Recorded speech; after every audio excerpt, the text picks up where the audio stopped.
भाई वो आईफोन दिखा दो।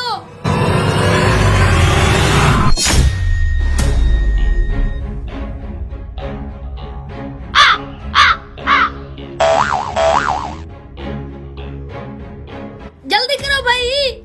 हाँ भी हाँ, ये देखो ये आईफोन 11 है। अच्छा इसकी कीमत बता कितने का है? ये 1,05,000 रुपए का है और ये सारे 50,000 वाले हैं। कौन सा लेना है तूने? क्या इतने महंगे हैं? मैं नहीं लेने वाला। इनसे सस्ती कीमत वाले भी पड़े हैं, वो दिखा देता हूँ। बस भाई मैंने नहीं लेने। अच्छा ठीक है, तुम्हारी जो मर्जी, लेकिन 1 मिनट। 1 2 3 4 5 मेरे और 2 मोबाइल किधर हैं? मुझे क्या पता, तुमने तो यही मोबाइल दिखाए थे। अरे नहीं, यहाँ पर 7 मोबाइल रखे थे डब्बे के बाहर वाले। मुझे कुछ पता नहीं है, ऐसे ही मेरे ऊपर इल्जाम मत लगाओ। अच्छा तुम वहीं रुक, मैं आके तुम्हारी तलाशी करता हूँ। हाँ बेहतर तलाशी दे।